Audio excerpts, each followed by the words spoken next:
A nossa lição vai ser sobre... é uma continuação da última lição, mas nós estávamos estudando um pouco sobre a maneira de ser líderes, não líderes mandão, mas sim líderes de bom agrado, líderes que sabem se humilhar, líderes não ditadores, mas líderes servos. E estávamos vendo antes sobre Filipenses capítulo 1 e versículo 27, Paulo disse, Luizinho, alguma coisa ainda está repassando. Deixa-me ver. Eu desliguei o meu. Deixa eu desativar o microfone. Certo. Se você puder desativar o microfone de vocês, seria bom, para não Sim. atrapalhar a gravação, ok? Se você está com um microfone ligado, desativa. Obrigado. Obrigado. É isso mesmo. Ok. Paulo disse que vivei, acima de tudo, por modo digno do Evangelho de Cristo, para que, ou indo indo estar com vocês, ou ausente, eu ouço, no tocante a vós outros, que estáis firmes em um só espírito, como uma só alma, lutando juntos pela fé evangélica.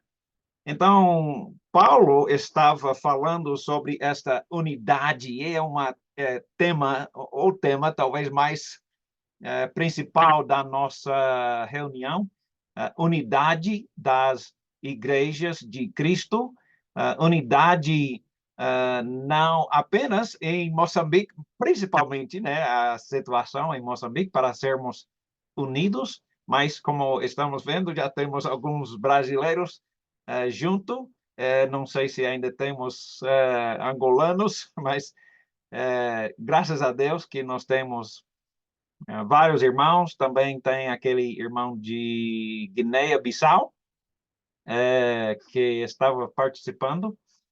Nós estamos muito contentes em ver esta unidade, firmes em um só espírito, ou seja, uma só mente e uma só alma, nosso espírito, sendo basicamente nossos pensamentos e nossos sentimentos, ou seja, coisas espirituais e eternas, e não coisas temporárias como o nosso corpo, como esse mundo.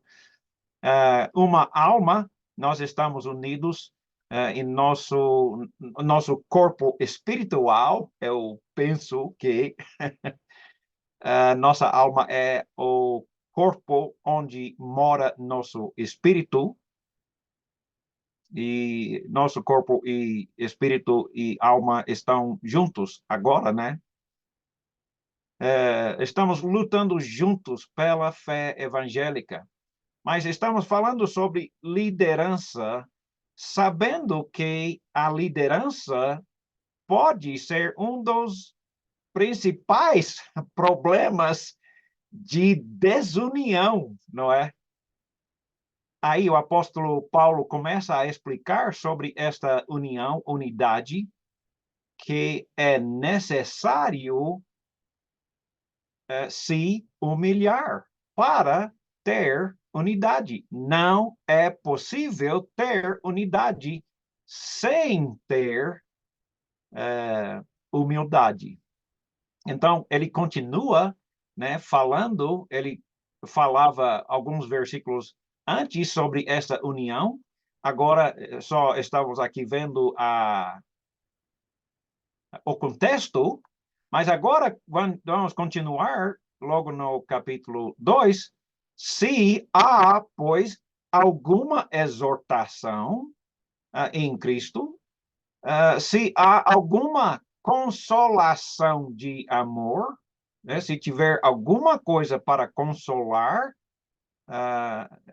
agindo em amor, falando em amor, alguma comunhão do Espírito em Moçambique, será que temos comunhão no Espírito, ou seja, na mente, no coração? Somos unidos não apenas fisicamente, mas espiritualmente unidos, não é? Pensando a mesma coisa, ensinando a mesma coisa, praticando a mesma coisa, não é?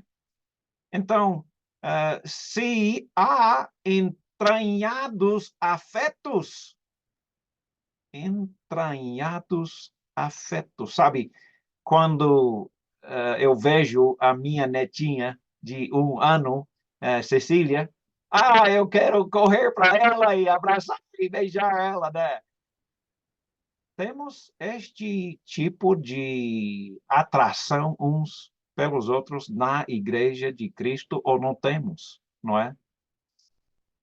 Se lembra como o apóstolo Paulo sempre falava, tanto Paulo e Pedro, saudai-vos uns aos outros com um beijo santo, ósculo santo, um beijo santo, não é? Que afeto, não é? Quando nós nos reunimos e nós vamos encontrando um com o outro, não chega e dá um beijo, um abraço, pelo menos um aperto de mão, né? Tapa nas costas, no ombro. Estamos tão contentes em ver um ao outro. Tudo bem, nós vimos o outro dia, nós vimos a semana passada, mas se nós temos em nós essa entranhados afetos, vamos demonstrar. O pessoal falando por isso. Quando vier aquele visitante na reunião da igreja, ele chega e ele vê, e isso eu fiquei tão chocado, né, quando eu vi isso pela primeira vez. Eu vi os irmãos e irmãs chegando. Eu sei que afeto em algumas culturas já é natural. Afeto em outras culturas é proibido. Eu sei disso, eu sei disso. Lembre-se de que um beijo, naquela época, era a saudação natural. Se lembra de Judas? Quando ele traía Jesus? Prende aquele que eu beijar, não é? Judas, você está me traindo com um beijo, não é? Então, era natural, normal, isso naquela cultura. Então, tudo bem, talvez não seja um beijo, mas um abraço, pelo menos, né?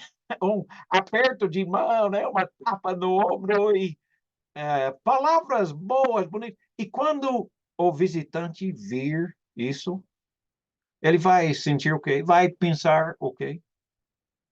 Não é? Veja o que está acontecendo na igreja de Cristo, não é? Veja, se existir exortação, consolação de amor, comunhão no Espírito, entranhados afetos, misericórdias, completar a minha alegria, de modo que penseis a mesma coisa, tenhais o mesmo amor, sejais unidos de alma, tendo o mesmo sentimento. Tendo o mesmo sentimento. Será que sentimentos são válidos, úteis, necessários, importantes, inúteis? Se for inútil, ele não teria falado isso. Não é nada inútil demonstrar os nossos sentimentos um pelo outro, não é? Nada façais por partidarismo, não é? Você entra dentro do culto da igreja, aí você vê aquele irmão ou aquela irmã que você não goste, Aí você, né, não quer ver, não quer ser visto, não quer nem ficar perto. Escuta, tem problemas aí. Se é assim na Igreja de Cristo, será que é a Igreja de Cristo? Se temos este tipo de atitudes uns pelos outros, não fazer nada por partidarismo, nada por vanglória, não é? Nada porque, eu sou bom demais para ele ou para ela, não é? Não, nós não temos nenhum pingo dessa atitude entre nós. Até pelo contrário, não é? Não fazemos nada por partidarismo ou vanglória, mas, escuta, por humildade. Humildade. Uau, essa palavra é muito grande. Muito grande. Se nós ainda não aprendemos essa atitude, ainda temos muita coisa para amadurecer. Não é mesmo, irmãos? É necessário conhecer a humildade, não é? Não fazer nada por partidarismo, por vanglória, não fazer nada por divisão, não é? Não fazer nada para eu ganhar a glória, a honra, muito pelo contrário, procurar dar a honra a outros. Isso não é vanglória, isso é glória mesmo. Gloriar os outros, não. Vos tirar a sua glória e dê para os que precisam, não é? 1 Coríntios capítulo 12, por favor, estude bem esse contexto todo. Mas por humildade, considere cada um os outros superiores a si mesmo. Uau! Uau! Isso não é uma facilidade, não é? Pelo menos não para mim. Eu, eu preciso me humilhar para poder ver, considerar os outros maiores, melhores, superiores a mim, em vez de ao contrário. Não tenha cada um em vista seus próprios coisas, né? O que é seu propriamente seu. Não vamos ficar pensando só nas nossas coisas, senão também não vamos deixar de nos alimentar, de cuidar, mas também cada qual o que é dos outros. Isso é amor, ágape. Ágape significa amor na língua grega. Vamos considerar os outros não somente as nossas coisas, não é? Tende em vós o mesmo sentimento que houve também em Cristo. Uau! Cristo tinha este sentimento de humildade, esta atitude de humildade, pois ele, subsistindo, existindo em forma Deus, ele era Deus, mas ele não achou necessário continuar sendo Deus, não é? Igual a Deus, mesmo pelo contrário, antes, né? A si mesmo se esvaziou. Se esvaziou. Nós não podemos compreender a profundidade desta frase. A si mesmo se esvaziou. Posso só imaginar aquele homem, o mais rico do mundo, saindo do seu limusine na favela, lá, como é que chama? Petrópolis, em aquele lugar, favela lá em Salvador. Uau! Naquele lugar. Eu fico triste, né, em pensar naquele o mais rico do mundo sair só de bermuda e mais nada, bermuda furado e viver na favela e abandonar tudo, se esvaziar. É o que Jesus fez por você e eu, não é mesmo? É exatamente o que ele fez. Se esvaziou de tudo para que pudesse nos exaltar, não é? Eu amo este Jesus. Ele é demais. Ele é demais. Se esvaziou, assumindo a forma de servo, tornando-se semelhante de homens. Ele nasceu num celeiro. E aí? Você nasceu no celeiro? Uau. E reconhecido não em forma, em figura divina, mas sim humana. Assim mesmo, se não foi humilhado, ele se humilhou, tornando-se obediente. Em vez de quem manda, que ele era quem manda, mas ele se esvaziou e se tornou quem obedece. Até a morte. Filho, vá para a terra, nasce no celeiro e morre numa cruz por causa daqueles criminosos, né? Está falando sobre eu. Você é um criminoso? Nós somos, nós desobedecemos a lei. Quantas vezes? Né? Nem sabemos, nem contamos. Ele morreu em nosso lugar. Ele ficou obediente. Filho, vá, morre numa cruz pelos pecadores, os criminosos.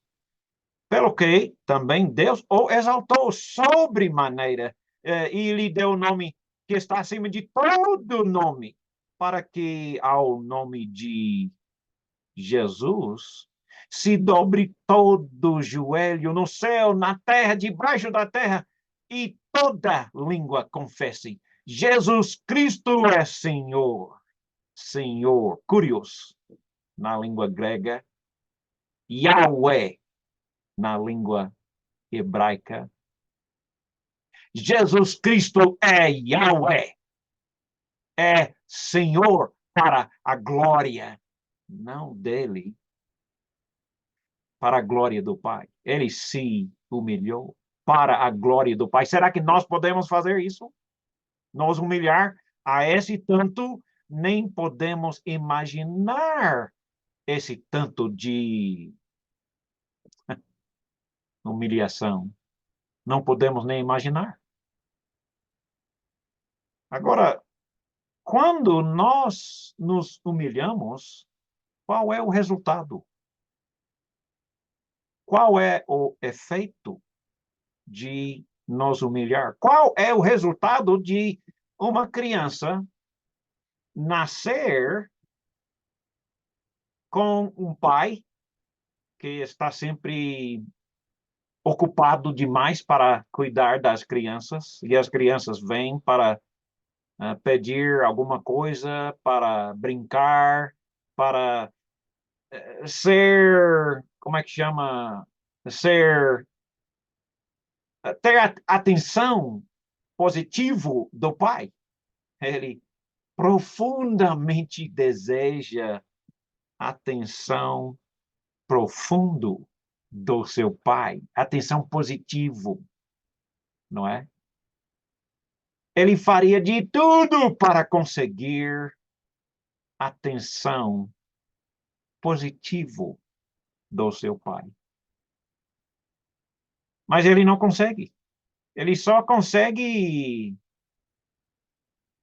correção, disciplina,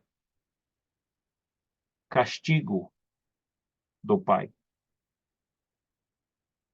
Você é assim? Você foi criado dessa maneira? Por acaso? Bem interessante, não é? Eu fico me preocupando, né, com essas coisas. Quando essa pessoa que foi criado assim, só com motivação negativo, só com motivação negativo, você está, por acaso, captando a mensagem? Só com motivação negativo, qual é o resultado disso? Quando ele crescer para ser adulto, como é que ele vai ser? Eu posso te dizer, ele vai ser da mesma maneira que seu pai. Também não vai ter tempo para seus filhos. Também não vai sentir amado, não é? Ele aprenda as suas primeiras palavras, não é? Logo, né? Não é papai, não, ele não aprende isso. Mamãe, nem isso. O que ele aprenda logo é não, não, filho, não. Não sabe de outra coisa. Ele só sabe o negativo.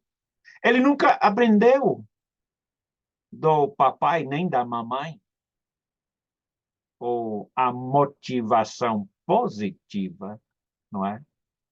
Se lembra? Se existe qualquer coisa boa, positiva, animador, né? Pense nessas coisas. Estamos fazendo isso.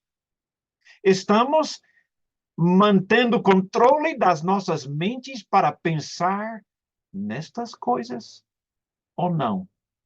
Estamos obedecendo este mandamento ou não? Ou estamos só fazendo isso? O que é que a igreja está recebendo dos seus líderes? É importante entender. É importante perceber o environment, como é que chama? O ambiente que criamos na igreja. Não é um ambiente de amor, talvez. Pode ser, né? Eu não conheço a congregação onde vocês se reúnem. É uma congregação de um patrão e um bocado de escravos? Como é seu casamento? É como o marido é o patrão e a esposa é a escrava? Por acaso você pessoalmente conhece o positivo? Conhece na sua mente, na sua cultura, até o positivo ou não? Conhece na sua cultura, na cultura da sua congregação? Só isso? Conhece só partidarismo e vanglória e negativismo? Só conhece não, não, não faça isso, não faça aquilo, não faça isso, não é? Conhece só lei? Resultado, quando esse homem vai crescer, ele só vai sentir o negativo. Ele não vai ter motivações positivas, porque ele nunca tinha motivações positivas. Ele vai crescer rebelde. Eu penso, talvez, na maioria dos casos, talvez cada pessoa, a maioria das pessoas passam por uma fase rebelde, de rebeldia, nos anos de adolescência, talvez. Alguns passam por essa fase, outros não saem mais nunca dessa fase. Rebeldia. Um coração só triste, só zangado. Não sabe outra coisa, não é? Não sabe outra coisa. Ele só sabe rebeldia e tristeza. Ele não aprendeu outra coisa. Ele viveu a vida toda na sua família, na igreja, na sociedade, só com o negativo. Ele não sabe o positivo. Ele nunca aprendeu. Ele é uma pessoa deprimida, mas não sabe. Deprimido, ou seja, só triste, só zangado. Não tem motivação para fazer nada. É deprimido. Eu não sei, eu sei que existe certos casos em que culturas em que isso é o normal. O normal é ser deprimido. Uma cultura inteira. Eu me lembro a cultura. Eu não sei se eu posso falar sobre política. Eu conheço um país que vive com ditadores, só tem ditadores, não tem. Só tem ditadores. Os homens são bêbados, enlouquecidos de depressão. Ah, eles não sabem, não têm saída. Eles pensam que não existe outra coisa. Que tristeza, que vida triste. Você, por acaso, vive nessa clima, ambiente? Os homens geralmente estão deprimidos, as mulheres também, os filhos também. Crescem para chegar a uma fase de rebeldia, né? Quando nasce, né? Um bebê tão bonito, tão amável, mas aprenda o bem e o mal e começa a fazer o mal e só recebe não, não, não, não, não, não, não, não, não, não, não, mas sabe nada mais do que isso. Castigo. Não sabe outra coisa. Ele só pode ser deprimido. Ele acaba sendo uma pessoa emocionalmente perturbado, uma pessoa emocionalmente instável.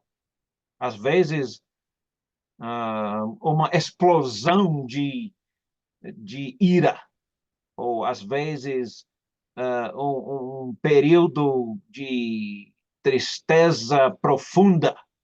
Não quer fazer nada, não quer ficar com ninguém, não é? É comum, especialmente em certas culturas. Por exemplo, cultura onde só conhece ditadores, outros que eu conheço, é uma cultura que recebe tudo de graça, não faz, não trabalha, não faz nada, fica preguiçoso, não faz nada, recebe tudo de graça. Igualmente deprimido, não é? Isso é um outro assunto, mas essas culturas saem dessa maneira, não é? Fica muito fácil, facilmente irritado, irado. Ele tem simplesmente um coração quebrado. Ele não conhece outra coisa. Ele vive deprimido, quase sempre. Aliás, ele não sabe sair desse pessimismo, negativismo. Ele nunca aprendeu. Você aprendeu? Você aprendeu a sair dessa depressão? Eu espero que vocês estão compreendendo, processando para onde estamos indo agora, né? Porque se nós criarmos este ambiente, como será a igreja? Como vai crescer ou deixar de crescer, né?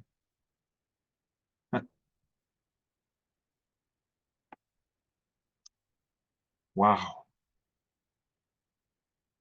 Isso é uma coisa tão comum neste mundo.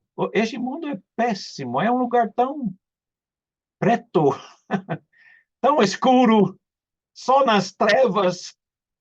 As trevas, quando vivemos assim, vida é impossível. Alegria é inalcançável, não é mesmo? Mas nós somos cristãos, nós não somos assim. Nós somos os cristãos. Não temos que viver dessa maneira. Jesus veio para nos tirar das trevas. Nos tirou? Você conseguiu sair? Ou continua nas trevas?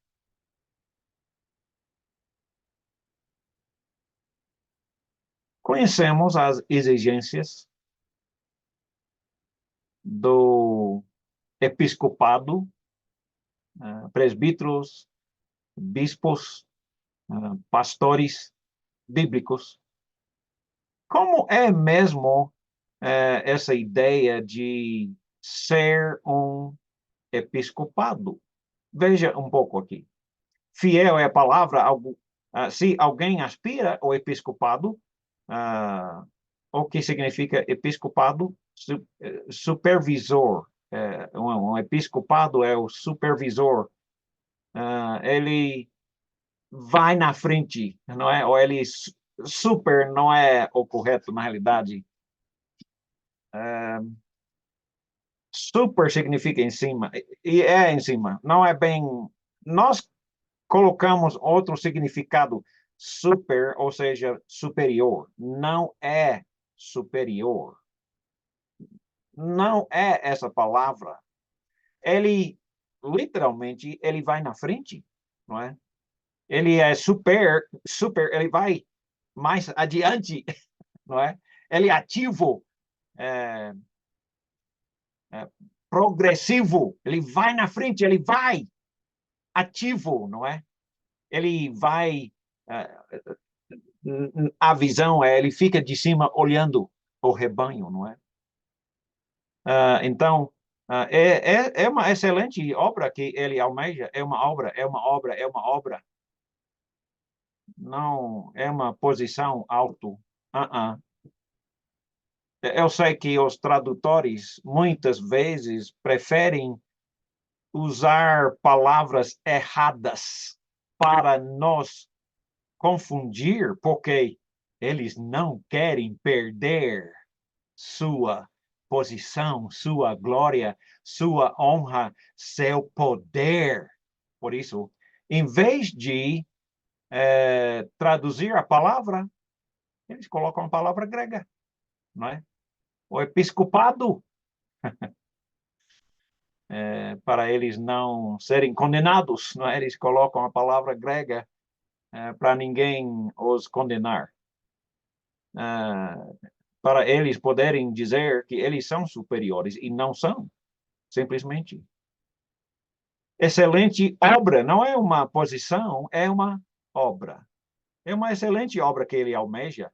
É necessário, portanto, que o bispo seja irrepreensível, esposa de uma só mulher, temperante, sóbrio, modesto, hospitaleiro, apto para ensinar, não dado ao vinho, não violento, porém cordato, inimigo de contendas, não avarento, que governe bem a própria casa, criando seus filhos, bem parecido, né, como criar a igreja, criando seus filhos sob disciplina, disciplina, com todo respeito, pois se alguém não sabe governar a sua própria casa, como cuidará da igreja de Deus? Não seja neófito, recém-convertido, não é? Mas para que não suceder que ensoberbecer e incorra a condenação do diabo, pelo contrário, é necessário que ele tenha bom testemunho do de fora e a fim de não cair no opróbrio e no laço do diabo. Bem interessante essa ideia de governar. É a palavra na Bíblia. Mas veja, também essa palavra é usada em Gálatas, em Hebreus capítulo 3, versículo 7. Lembrai-vos, os vossos guias, ou seja, líderes. A palavra guia na língua original significa líderes, guias, líderes, os que vão na frente e outros vão seguindo atrás por causa de respeito, né? Não por mandar, mas eu quero ser assim como ele, não é? Os quais vos pregaram a palavra de Deus. Eles eram tão líderes, tão guias, tão supervisor, ou seja, vão na frente e os outros estão seguindo, que eles que pregaram a palavra de Deus eram ousados, corajosos, e considera atentamente o fim da vida deles. Imite a fé que eles têm. Pedro também falou sobre o presbitério, dizendo, eu rogo, pois aos presbíteros, o mesmo grupo, os guias, os episcopado, presbitério, eu rogo para essas pessoas. No Novo Testamento usa os termos bispo, pastor, presbítero, mais uma pessoa mais idoso, mais ancião, mas nem idoso na realidade. E de forma intercambiável, é a mesma palavra. Eu imploro aos presbíteros que há entre vós, eu, presbítero, como eles, eu sou presbítero. O apóstolo Pedro era presbítero, ele tinha esposa, ele tinha filhos crentes, etc. E testemunho do sofrimento de Cristo e ainda coparticipante da glória que há de ser revelada. Pastoreai o rebanho de Deus que há entre vós, não os outros rebanhos, mais de um rebanho, é só o rebanho entre vós.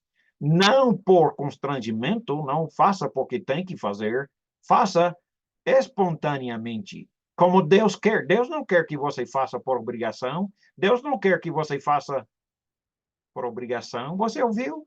Deus não quer que você faça por obrigação, Ele não quer que você faça pelo dinheiro, pela ganância, sortida ganância, neste caso, não é?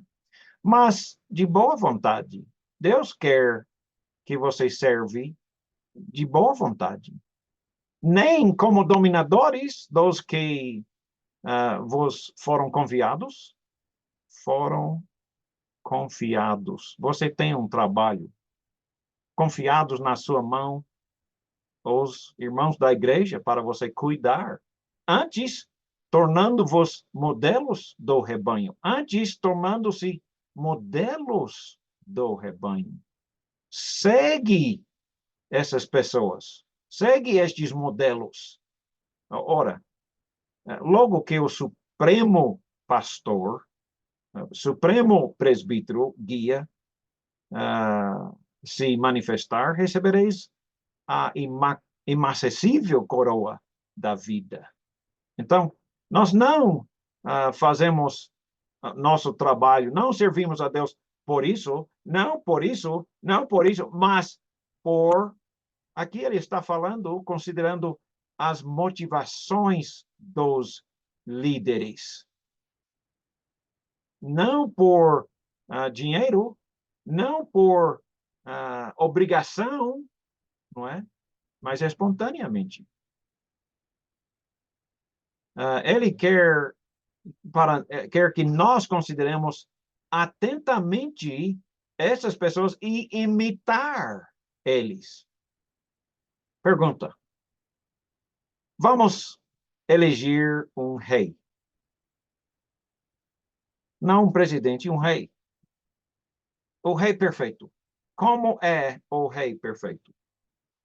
Me descreva, vamos só abrir o nosso microfone se tiver uma resposta. Pode ser uma palavra só.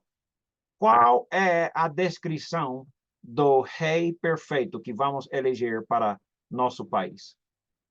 Quais as características dele? O que você acha?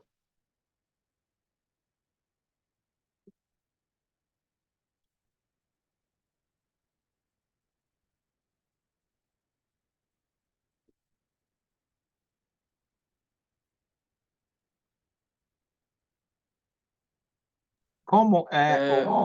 é o rei perfeito, perfeitamente é quase impossível, mas o rei que quer governar como nós queremos deve temer ao Senhor.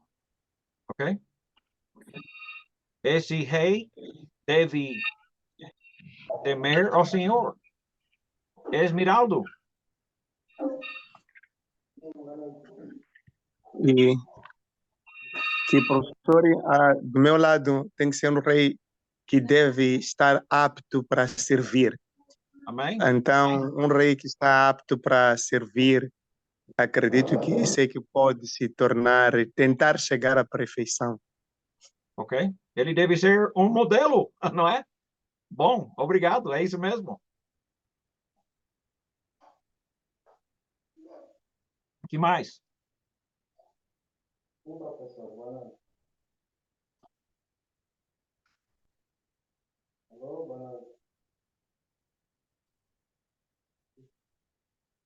Será que ele ama o povo?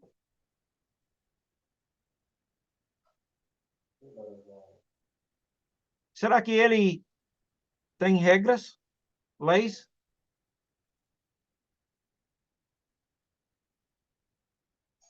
Será que ele dá ao povo tudo o que eles querem? O que você acha?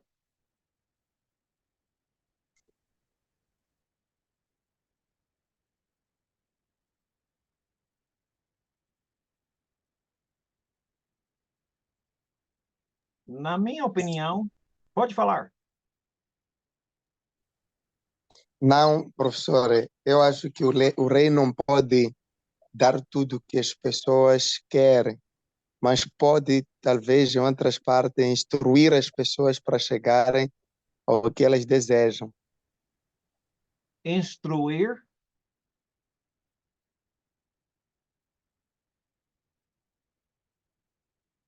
Será que o rei vai exigir obediência às leis?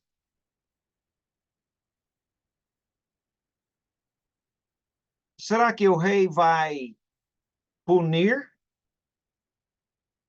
quem desobedece às suas leis? Vai ter polícia? Será que o rei dá ao povo o que eles necessitam, ou quanto ele puder? Não tudo. Não o que eles querem,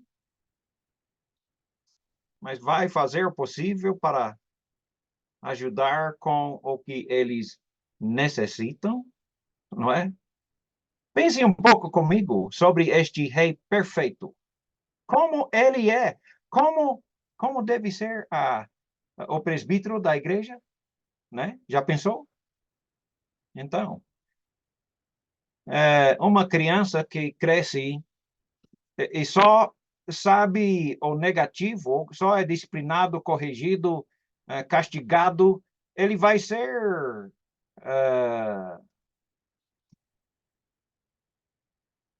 um pai terrível. Ele não vai ser um pai que sabe governar a sua casa. Ele só vai saber o que ele aprendeu. Ele só aprendeu negativo. Ele vai dar só o que ele aprendeu. Só. Ele não conhece outra coisa. Eu espero que está conseguindo entender o ponto. Eu espero que está conseguindo entender o propósito que estamos procurando entender. Ser líderes servos. Não líderes negativos que só sabem mandar. O problema talvez, porque a nossa igreja não está crescendo? Talvez porque os líderes nunca aprenderam a governar a sua própria casa. Claro que não conseguem governar a igreja, liderar, ser um modelo, ser um exemplo, ensinar. Eles não aprenderam. Eles nem conhecem, não é? Eles nem sabem. Talvez os líderes precisam aprender. Ser líderes servos. Porque eles não conhecem outra coisa. Eles não conhecem ser líderes servos porque nunca viram exemplos, modelos. Não sabem. Então, veja uma criança crescendo. O que ele precisa? Tudo bem, nós vimos que ele precisa de pai e mãe que sabe corrigir, disciplinar, castigar. Mas se é só isso que eles aprendem do seu modelo, do seu pai, da sua mãe, se eles nunca aprenderam ser líderes servos, eles não sabem governar nem a sua família e nem a igreja. Nunca aprenderam. Nunca viram um exemplo, não é?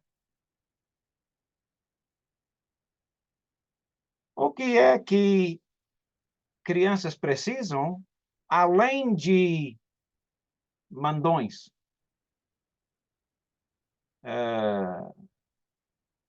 Disciplinadores. Que mais eles precisam? Eles têm que ter um conhecimento.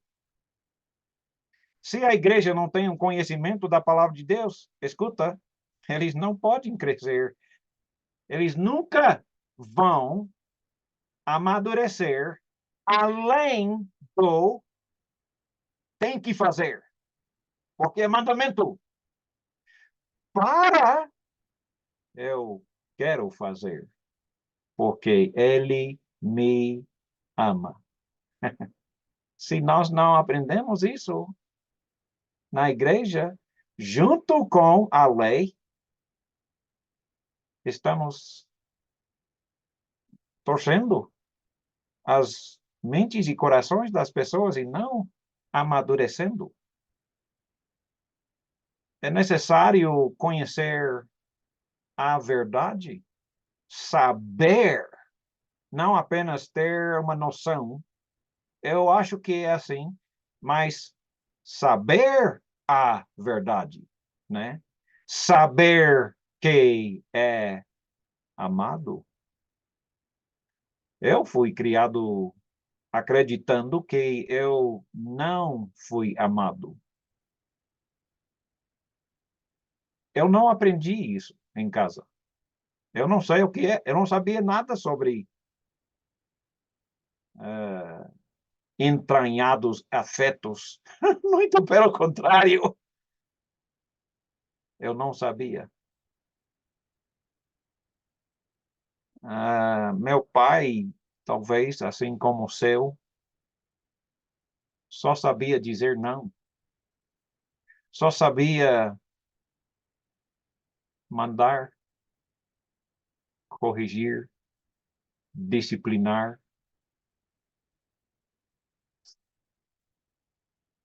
Eu nunca ouvi, não me lembro de ter ouvido nem uma vez na minha vida. Eu te amo. Até depois de ser 18 anos, mais ou menos, quando eu obriguei meu pai para conversar sobre isso, não é? Um dia eu te conto essa história, muito difícil eu contar, mas o filho que sabe governar a sua casa e sabe convencer seu filho, mesmo quando o filho é desobediente, que é amado. Eu tenho tantas histórias que eu queria contar. Eu conheço uma pessoa muito bem, há muitos e muitos anos. Ele me contou que quando ele acaba disciplinando seu filho ou filha, ele tem 2 filhos e 2 filhas. 2 filhos, 2 filhas. E quando ele disciplina, porque disciplinava mesmo, e depois, quase imediatamente depois, o filho, a filha, queria voltar para os braços do pai para receber conforto. E o pai disse: eu não aceito abraçar. Hoje, esse irmão presbítero na igreja, seus filhos, 2 dos seus filhos, os 2 dos seus filhos e uma filha, divorciaram, não conseguiam lidar com pessoas. Divorciaram pelo menos uma vez, não conseguem sobreviver com pessoas. Ah, são tão emocionalmente instáveis, pois o pai rejeitou amar. Disciplina é necessário. Amar é igualmente necessário. Senão, acabamos torcendo as mentes, as emoções das pessoas. E a pessoa acaba deprimida a vida toda, não é? Deprimida. E não sabe sair disso. Não sabe sair. É o que vai continuar com a vida dessa pessoa para o resto da sua vida. Garanto. Garanto. Às vezes, o problema é que os líderes não sabem governar. Não sabem.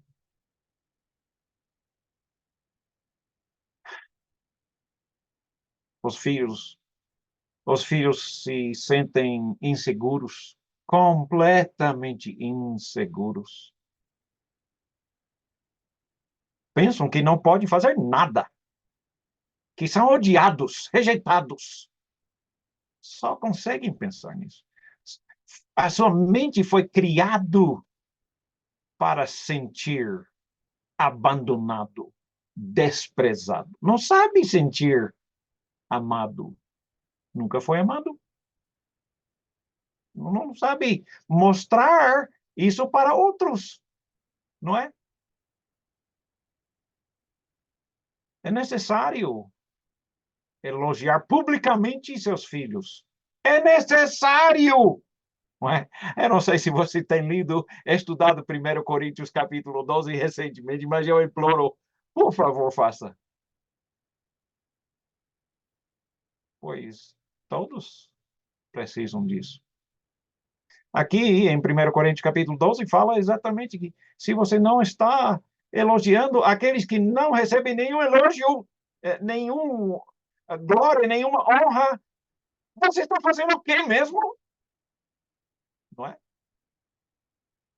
1 Coríntios capítulo 12. Ele ou ela vai crescer sem ter nenhuma confiança em si, vai sentir que não pode fazer nada, não é digno de fazer nada, não vale nada para ninguém, não vale nada para ninguém. Vai sentir isso. Sendo a verdade ou a mentira, vai sentir isso. Em vez de ter confiança para avançar e ir em frente fazendo o bem, não é? Mas só assim que uma pessoa pode crescer saudável e ter motivação para fazer alguma coisa, qualquer coisa. Boa! Pessoas que crescem sem tudo isso, incluindo a disciplina, têm mentes torcidas, emocionalmente instáveis. Não conseguem crescer, não conseguem amadurecer, não conseguem, querem, mas não conseguem. Na vida cristã não é assim. Simplesmente, na vida cristã, não é assim. Apenas muitos de nós não conhecemos. Sabe, muitos de nós começamos a ouvir, ser ensinados somente pela lei, as leis. Obedeça ao inferno para sempre. Basicamente, só isso. Não conhecemos o lado positivo. Não conhecemos. Não temos motivação otimista, positivo. Mas o cristão tem. O cristão tem. Se o pregador ou evangelista somente fala o que nada é evangelho, ou seja, boas notícias, e só sabe falar o negativo, cadê as boas notícias do evangelho? O evangelho não tem boas notícias? Eu sei que o evangelho tem muitas notícias negativas também. Isso é verdade, sem dúvida. 1 Timóteo 5, 17, devem ser considerados dignos, merecedores de dobrados honorários, salário dobrado, está falando. O presbítero que presidem bem, especialmente se afadiga na palavra e no ensino, ele merece ser pago 2 salários em vez de 1. Literalmente, é isso que ele está dizendo. Literalmente. O presbítero era quem foi pago no Novo Testamento. Ele é quem ensinou e pregou. São vários, não é nunca um, não é? Na igreja, na Bíblia, no Novo Testamento, o evangelista pregava. E quando ele pregava, o missionário pregava primeiro, como Paulo, Timóteo, talvez Tito, né? Evangelistas, ensinaram, amadureceram, né? Para crescer, amadurecer. E amadurecidos, instituiu presbíteros na igreja. Esses presbíteros é quem ensinava, pregava sempre. Sempre. Não tinha um pregador sem ser os pastores, presbíteros, episcopado, não é? Eram quem pregava e quem recebia o salário da igreja. Então, neste caso, na igreja bíblica, eles pagavam para quê? Qual era o trabalho deles? Principalmente ensinar. O que uma criança precisa para crescer saudável? Precisa ser ensinado. Atos 6:2, você se lembra, os 12 estavam dizendo, nós convocaram a comunidade, né, milhares de irmãos da Igreja de Cristo, que começou em capítulo 2, e os discípulos, e disseram para os discípulos, não é razoável nós abandonarmos a palavra de Deus para servir às mesas, né, para alimentar as pessoas que tinham fome. Então, escolhe 7 pessoas, né, você conhece a história.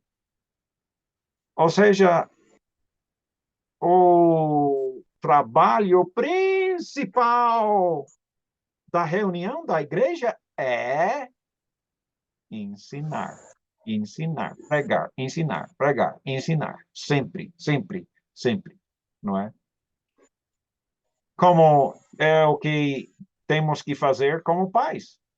Em Deuteronômio 6:4-9, como no Velho, como no Novo, a mesma coisa. Ouve, Israel, o Senhor nosso Deus é o único Senhor, amarás o teu Deus de todo o teu coração, de toda a tua alma, de toda a tua força.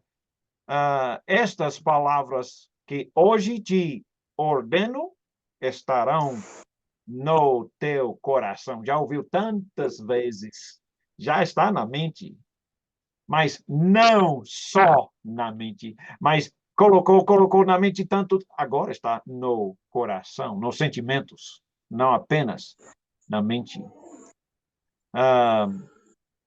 Tu as inculcarás, nas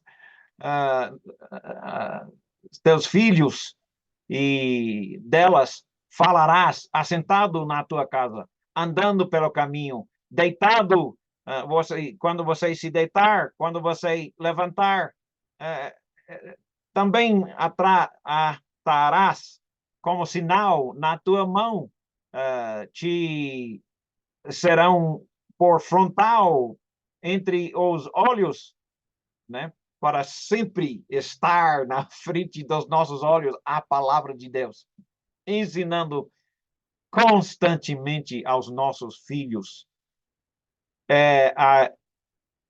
As escreverás nos umbrais da tua casa e nas tuas portas, sempre, onde puder, né, colocar uma placa para lembrar essa passagem, aquela passagem, o que Deus diz, o que Deus diz em toda a sua palavra, eles vão lembrar.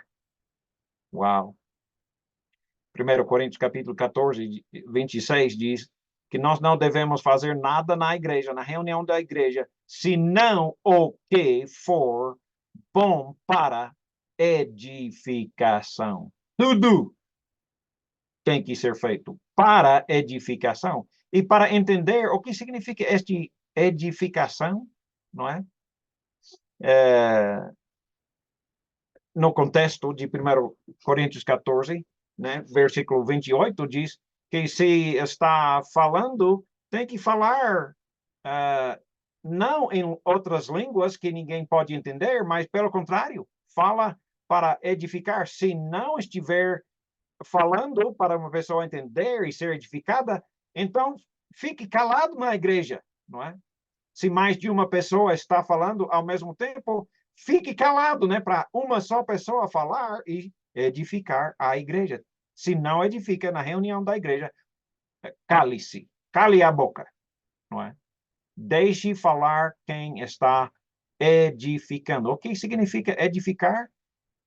Significa ajudar as pessoas a amadurecer para ser como Jesus.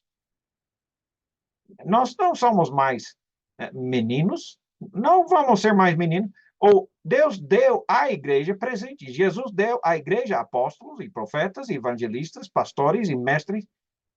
Não temos apóstolos de Jesus hoje, não é? Então, isso nós não temos. Naquele tempo era o apóstolo Paulo, escrevendo aqui, tinha apóstolos. Profetas, eles tinham também profetas. Nós também temos profetas. Tem dois tipos de profetas. Um profetiza o futuro, não é? Isso é um milagre, é um dom milagroso que muitos dos cristãos receberam, não todos, muitos receberam no primeiro século, como nós vimos já.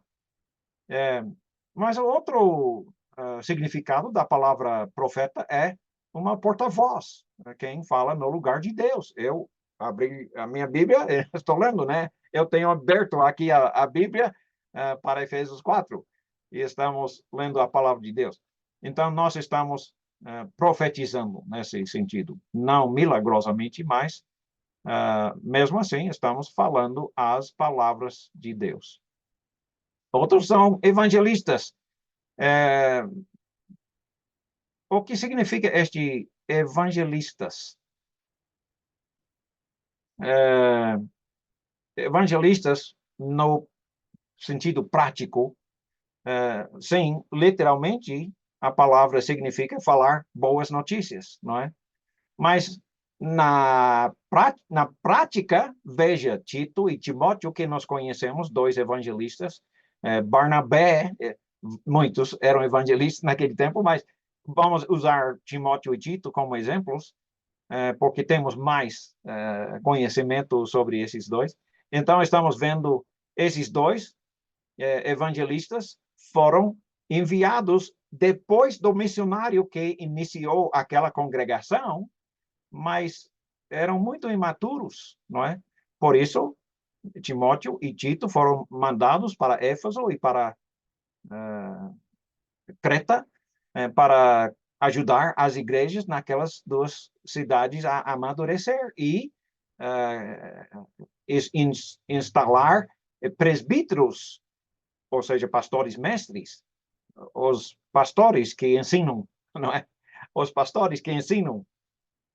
Essa aqui é uma palavra só, não é uma palavra só, é um trabalho só, não é? Os evangelistas têm um trabalho, os pastores mestres têm um outro trabalho. Pastores, mestres, presbíteros, bispos, não é? Na igreja, anciãos na igreja. É uma coisa só, biblicamente.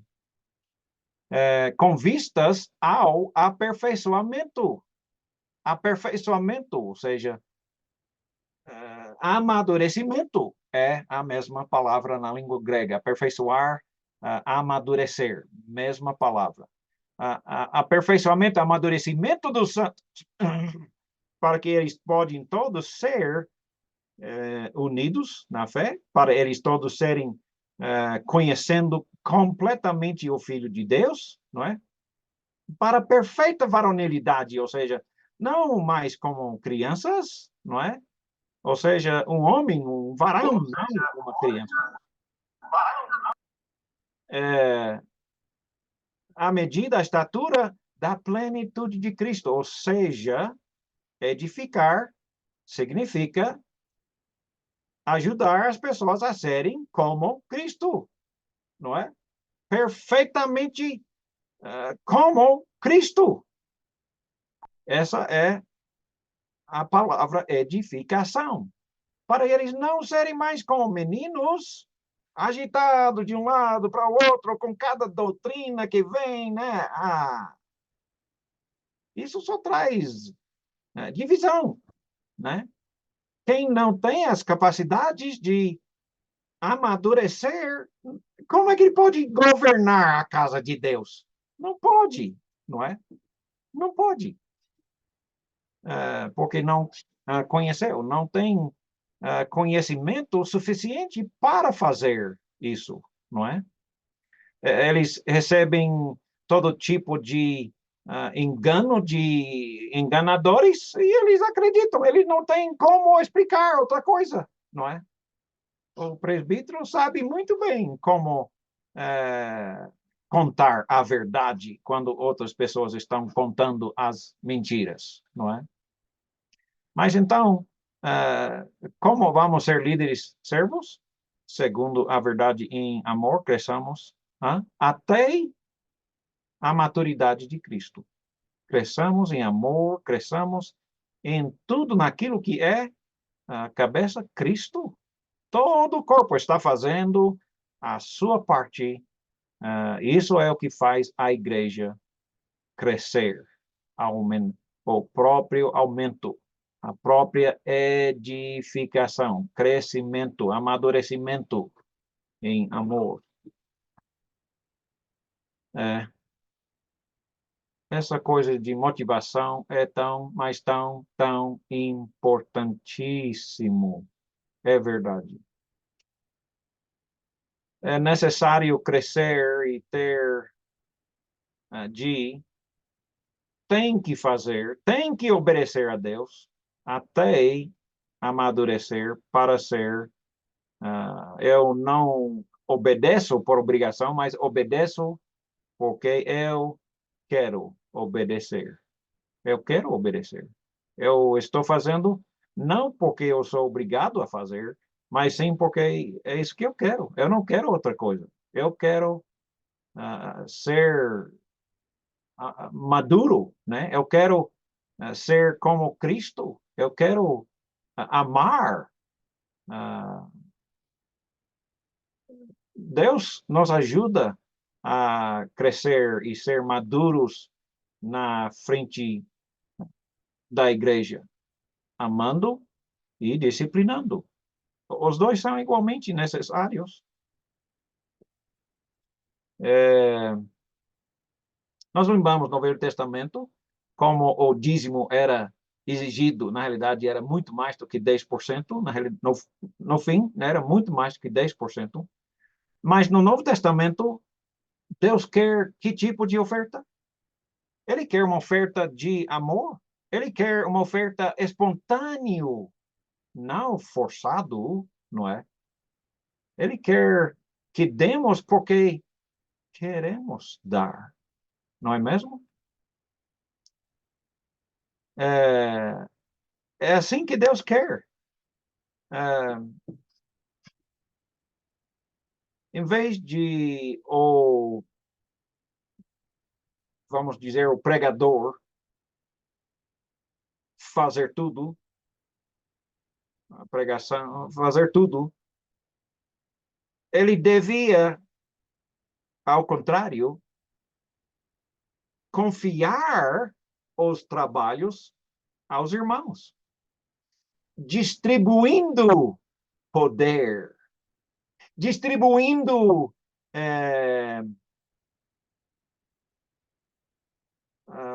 a honra, distribuindo a glória, em vez de agarrando toda a glória, agarrando a glória, não largando nada de poder de tomar decisões.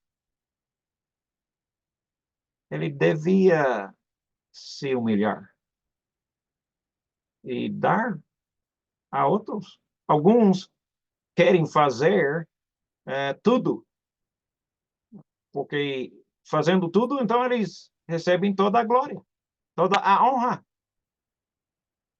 Eles querem agarrar aquele poder, né? Jesus não achou necessário agarrar o fato que ele é Deus,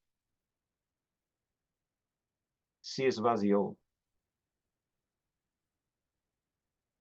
Ele se esvaziou. Nós podemos nos esvaziar. Em vez de agarrar, eu sou importante, eu sou poderoso. Jesus se esvaziou disto. E nós precisamos aprender de Jesus, nos humilhar e entregar honra, glória, poder de tomar decisões, não é?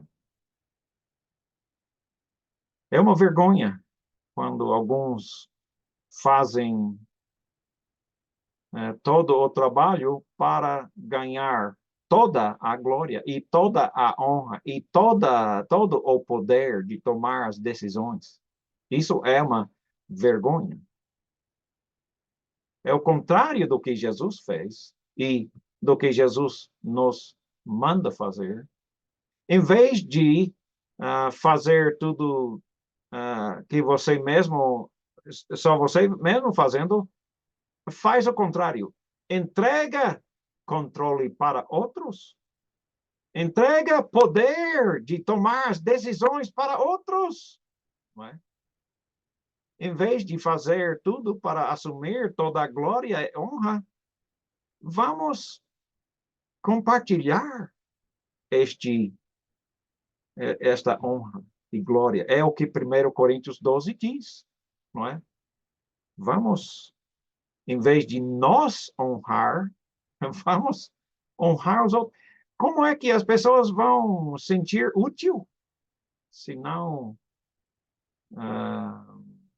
declaramos publicamente a utilidade, os dons desta pessoa, desse homem, dessa mulher, dessa irmã, desse irmão? Nós precisamos compartilhar a honra e glória. Um dia, por favor, um dia, deixe-me lhe falar sobre a bomba de amor, uma explosão de amor, porque é assim que nós podemos distribuir eficientemente, alegremente, os trabalhos da igreja, para as pessoas terem a motivação otimista, não é? Por favor, eu não posso perder isso, né?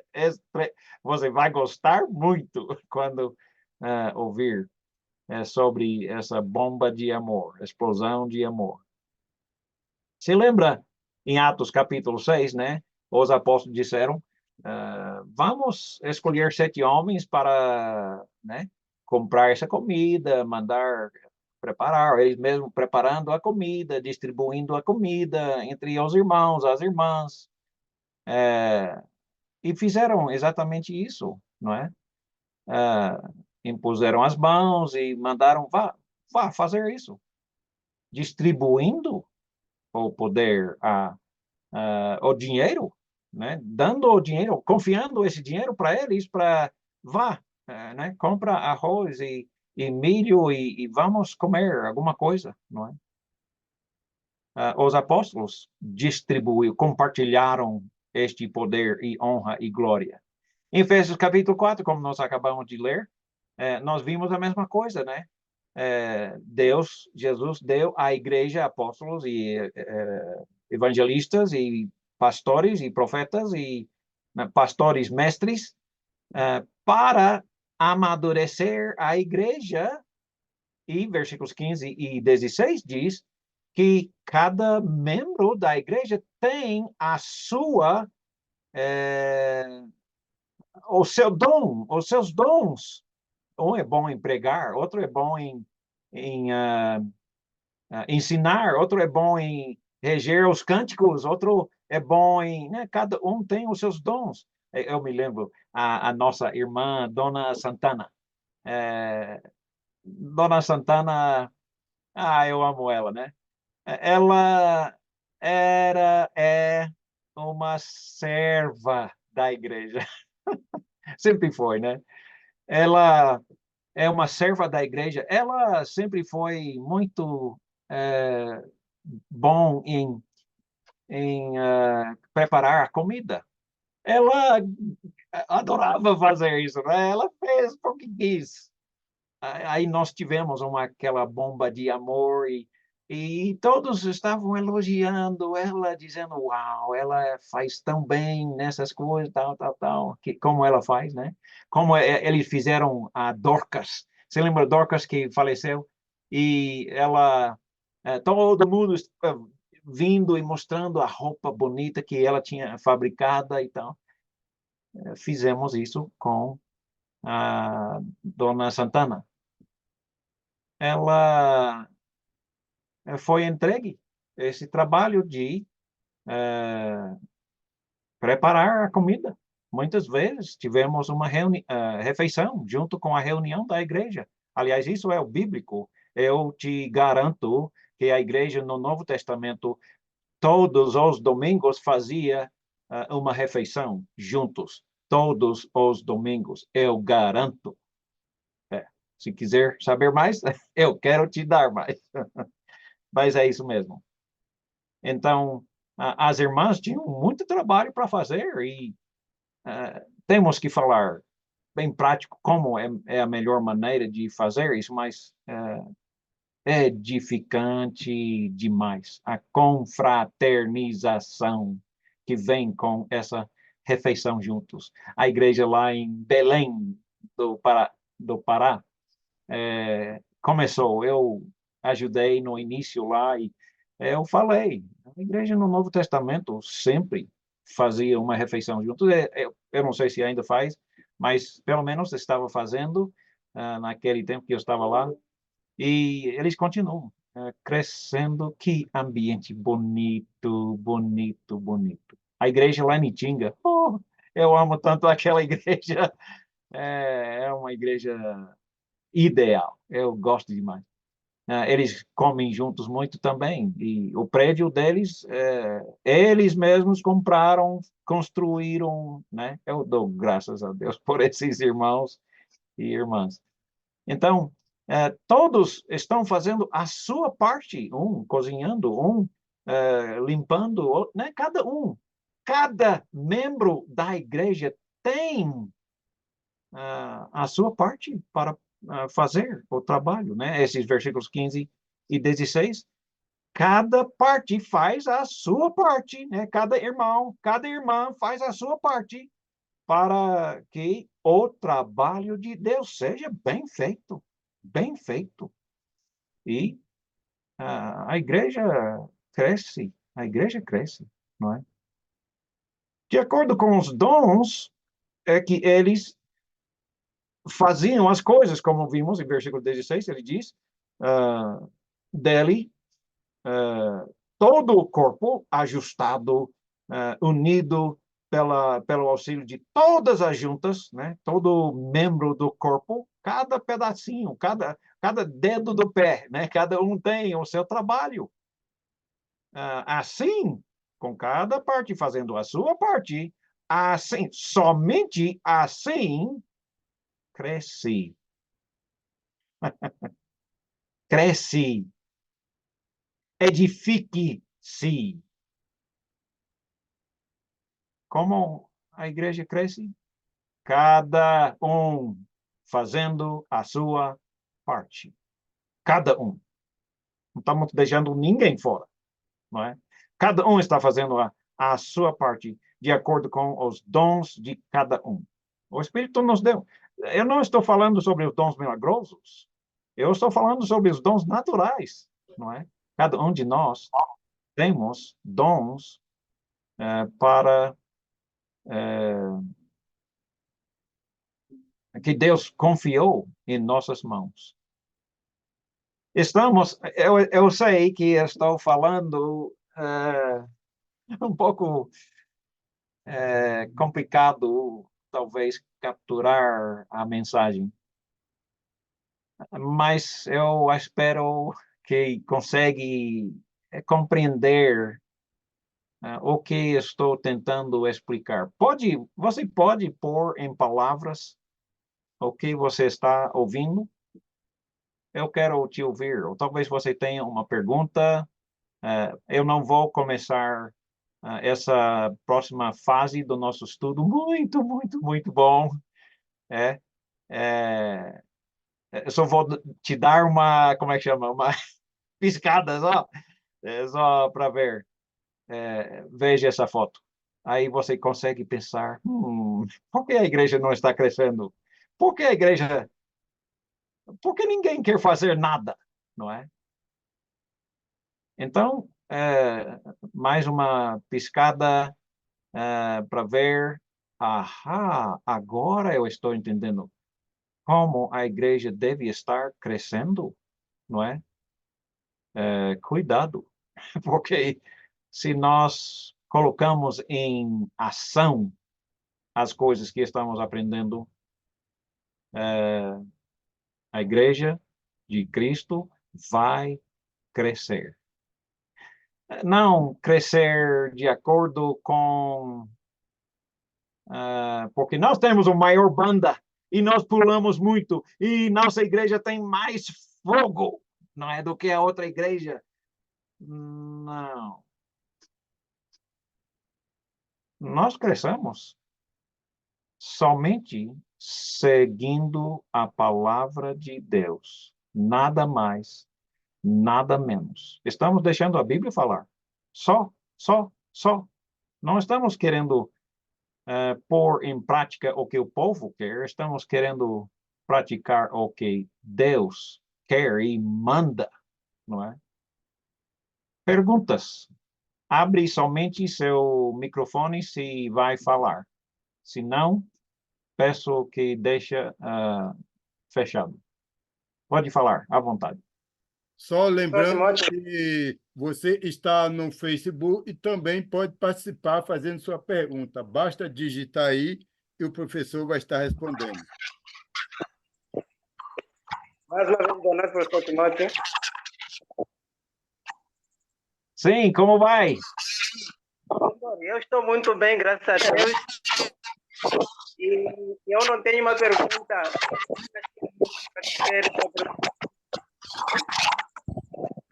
Não sei qual é o barulho.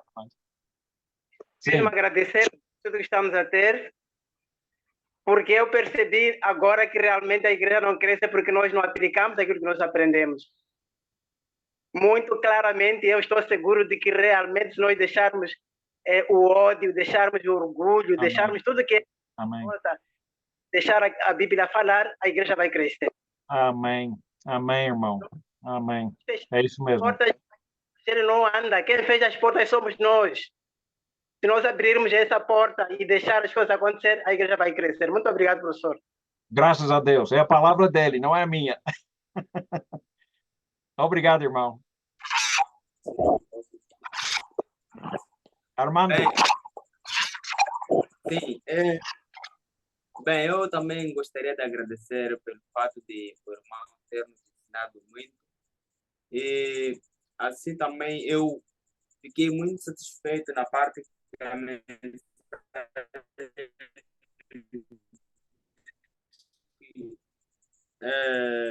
bem, falando meio isso com meu pai.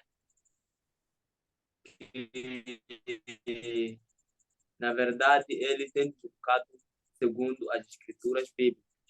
Então, sendo assim, nós crescendo na Bíblia, nós crescendo com as regras segundo a vontade de Deus. Então, e também falando da parte da igreja, de fato, as pessoas seguem aquilo que é o caminho que ele aprendeu do seu pai. Porque, por exemplo, eu já vi algumas pessoas que são da igreja,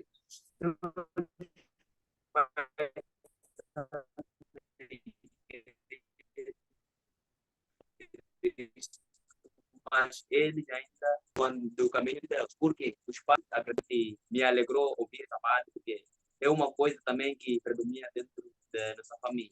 Obrigado. Obrigado também. Deus te abençoe. Obrigado. Professor, Nelson. professor, sim, professor, eu gostaria de saber para quem olha ou para quem almeja o episcopado, será que tem uma determinada idade para quem quer almejar o episcopado? Ou qualquer um que se entrega na palavra de Deus pode almejar o episcopado? Obrigado. Boa pergunta. A verdade é que o episcopado é só para bispos, ou seja, presbíteros, ou seja, quem é de maior idade, que tem uma esposa, não duas, que têm filhos crentes, não é? Eles já têm filhos, são crentes, eles não são filhos pequenos, não é?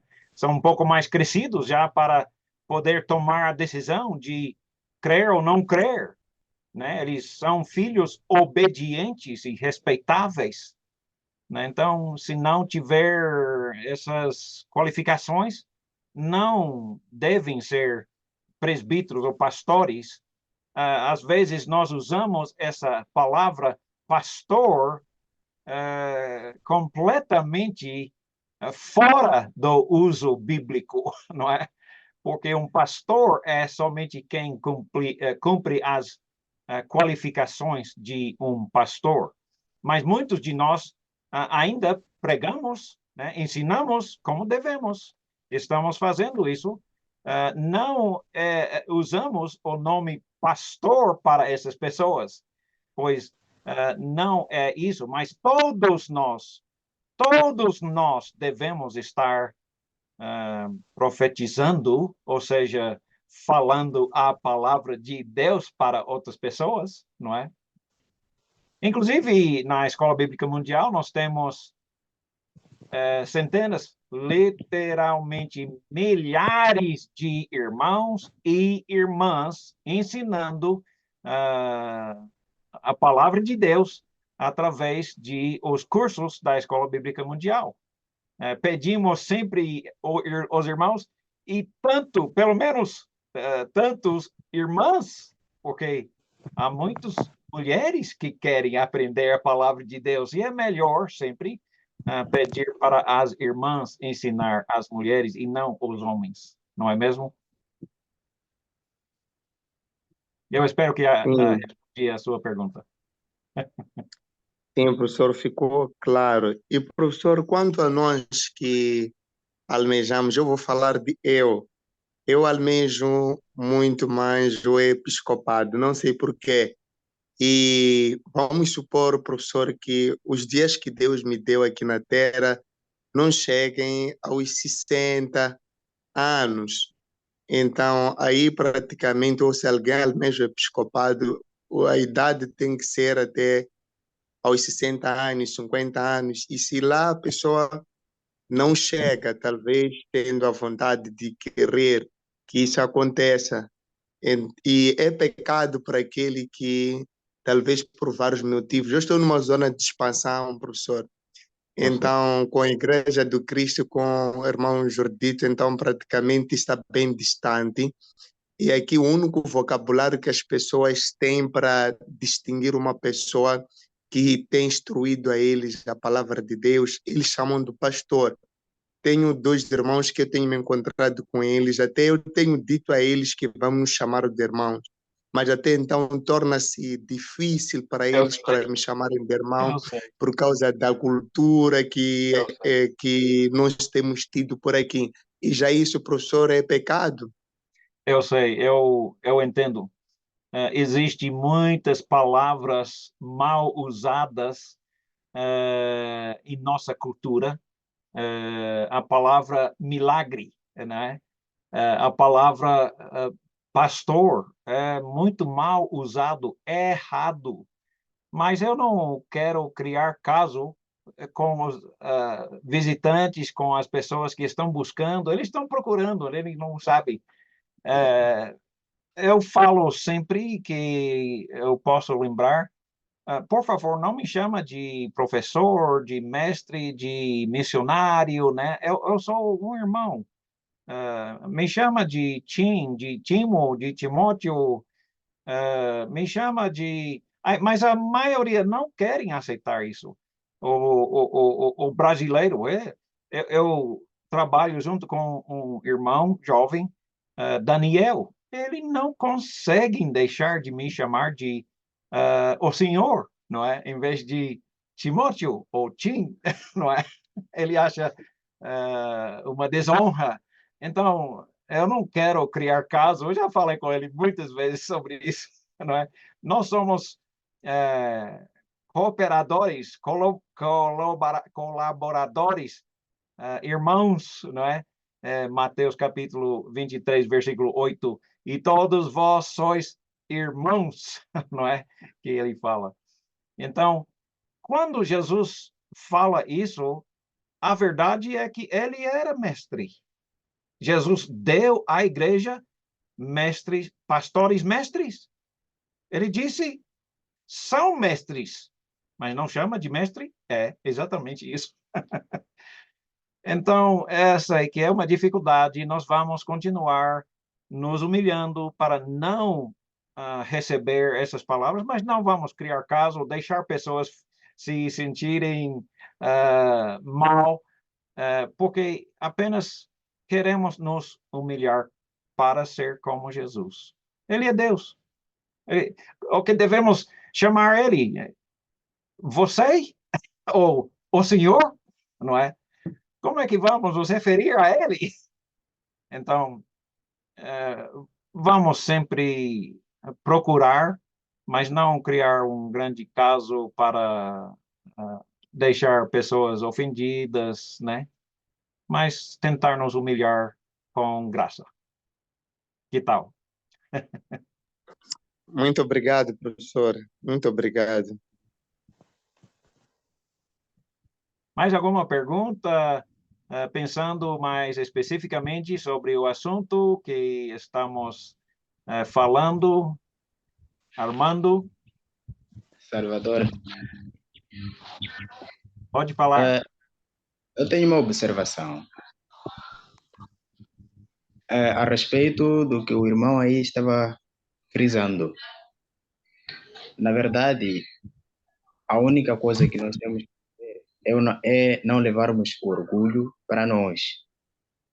Então, nós somente temos que nos humilhar, mesmo que as pessoas tenham os nomes, não quererem assumir que nós não somos pastores. Só o problema é nos exaltarmos a eles. Se nós não nos exaltarmos, para Deus, ou seja, para com Deus não há problemas. O problema é eu me exaltar, me considerar pastor, enquanto que não sou. Mas se as pessoas não querem ouvir, aí eu não tenho culpa, porque já lhes disse. Isso é mais ou menos na minha observação. Obrigado. Obrigado. Eu gostei. Mas, Raíssa? Sim, professor. Sim, pode falar. Exatamente. É só agradecer. Até um comentário sobre nós mesmos, os cristãos que estamos na igreja. Bem dizer que a nossa igreja não está a crescer, é porque nós, os próprios cristãos, não estamos a ensinar o que a igreja de Cristo fala, né? O que a Bíblia fala. Então, nós, alguns dos pastores, costumamos supor, não, eu sou pastor grande, eu sou assim. Então, os outros não têm força como pregar. Para o próprio os pastores estão à frente a impedir os outros para pregar.